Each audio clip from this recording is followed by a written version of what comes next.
Bismillahirrahmanirrahim. Assalamualaikum warahmatullahi wabarakatuh. Para calon siswa dan siswa yang berjihad, kita sekarang akan membahas materi tentang tata krama siswa. Jadi sebelum Bapak memulai materi, ya kita taruh dulu lah ya. Nama Bapak AS Ibnu Hajar. Alhamdulillah Bapak ngajar di MTS ini cukup lama, dari tahun 1987 sampai sekarang. Alhamdulillah eksis ya. Kemudian alamat rumah Bapak di Pasir Talaga RT 5 RW 2 ya. Baiklah, materi kali ini kita akan membahas tentang tata krama siswa. Kalau kita lihat di dalam kalimat tata krama siswa ini, itu ada dua kata. Yang pertama tata, ya. Yang kedua adalah krama. Tata ini kalau kita lihat tentang pengertian tata ini boleh diartikan ada, boleh diartikan aturan atau norma. Itu pengertian tata. Sementara pengertian krama ini itu bisa diartikan sopan santun atau tindakan atau perbuatan. Jadi kalau kita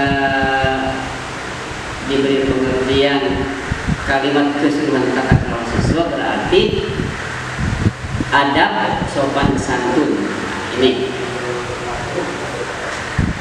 kalau kita berbicara masalah adab, ya, ini hubungannya dengan akhlak. Kapan kita mulai mempelajari akhlak? Sebetulnya mulai kita mempelajari akhlak ini sejak zaman kita masih ada di dalam rahim ibu kita. Mana contohnya? Ya, seperti ibu kita ketika mengandung kita semua itu memberikan sikap atau jariah kepada orang lain yang membutuhkan. Itu seakan-akan dalam hati orang tua kita supaya kita kelak jadi orang yang dermawan. Kemudian ketika orang tua kita sedang hamil, ibu kita membaca Al-Quran, sholat sunat, zikir dan sebagainya. Itu harapan orang tua kita supaya kita kelak jadi orang yang pandai membaca Al-Quran, ya, kemudian dekat dengan Allah dengan zikir dan lain sebagainya. Itu sejak masih dalam kandungan kita sudah belajar tentang akhlak itu, ya. Akhlak ini penting akhlak ini. Apa sih di antara manfaat mempelajari akhlak? Ini diantaranya menciptakan kehidupan yang damai, aman dan tentram. Ini tujuan manusia. Hidup semua ingin tentram, ingin damai, ya, dan aman. Nah sekarang kalian insya Allah nanti akan menjadi siswa dan siswi MTS Baru Jihad.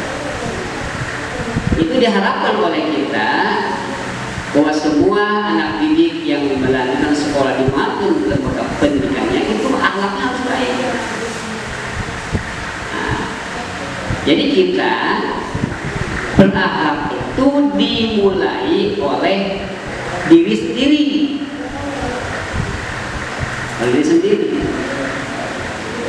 Nah, misalkan di mana kita harus melaksanakan menerapkannya, hal-hal yang kecil aja.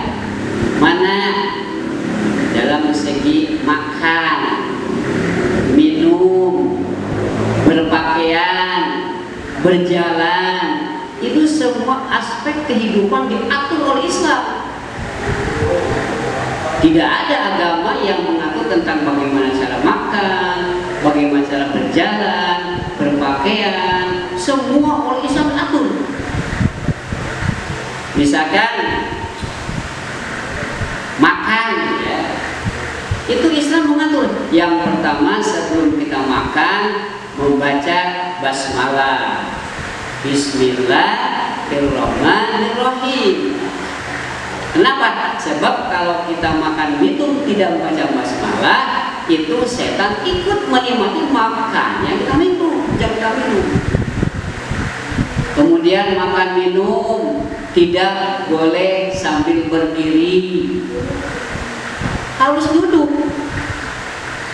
Sebab kalau minum sambil berdiri ini itu bisa mewariskan semacam penyakit kencing, ya, kurang lancar, ada batu ginjal, itu bahayanya.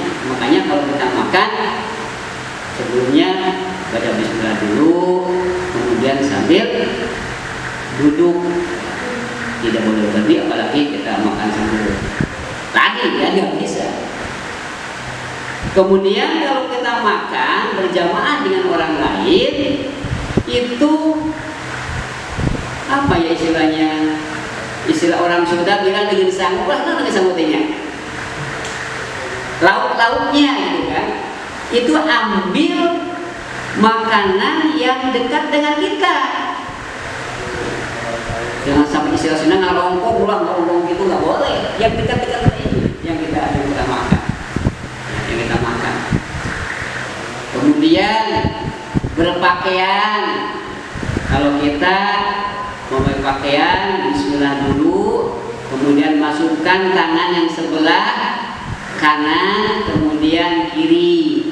Kalau kita sudah selesai berpakaian, mau dibuka, pertama yang kita buka tangan yang sebelah kiri dulu, kemudian tangan kanan. Itu di dalam adab dalam Islam.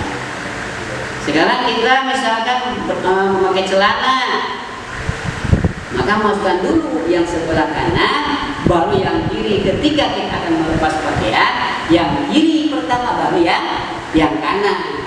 Itu diatur Islam. Kemudian berjalan, ya, sesuai dengan Islam.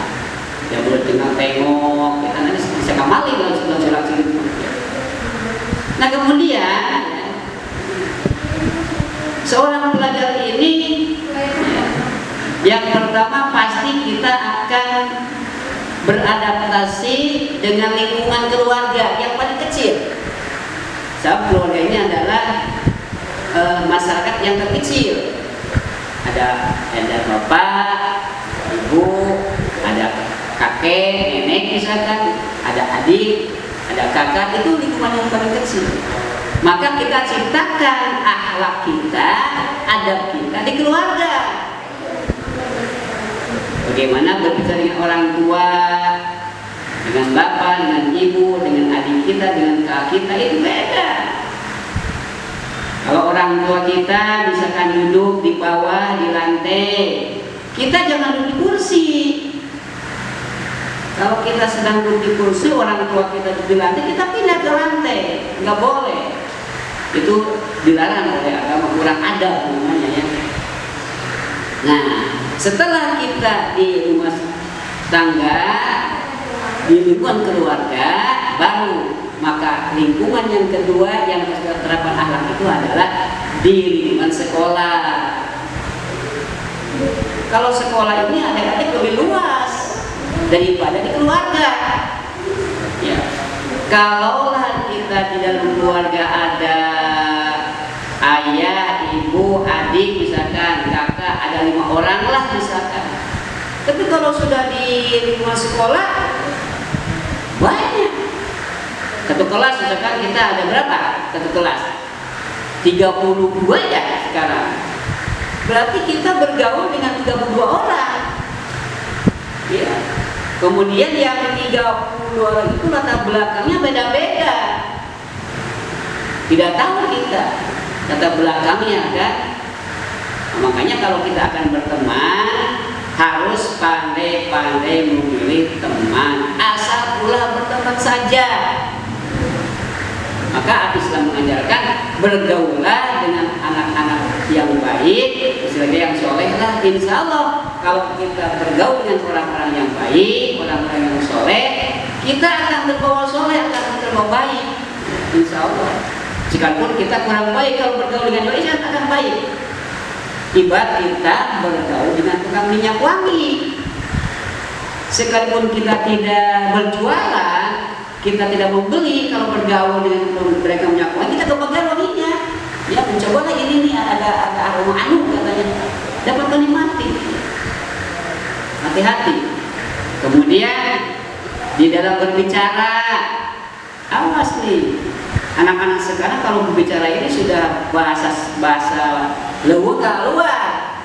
Misalkan teman kita lewat nih, Jing, mau mana Jing? Anjing kan? Kita dari anjing nggak jawab, ke pasar maksudnya kan? Kita nggak jawab kan teh? Monyet ke mana? Ke warung. Kita dari sibuk monyet kita teh. Ya, kan hati-hati ya. Bahasa bayar saja mungkin jangan kita pelajar. Lalu sopan ya. Jadi anak-anak sanawiyah ini harus beda kemasannya dengan sekolah selain sanawiyah di SMP. Kenapa? Sebab kalau sanawiyah sekolah plus, ya itu di samping kita mempelajari ilmu-ilmu umum, itu agama diterapkan di kita. Ada nanti kalian dalam pelajaran sanawiyah ini ada bahasa Arab, ada Al-Quran, hadis. Mudah-mudahan kalian semua menjadi orang-orang yang baik, orang-orang yang berakhlak, orang-orang yang soleh. Amin ya Allah ya Rabbal alamin. Terima kasih dari Bapak. Assalamualaikum warahmatullahi wabarakatuh.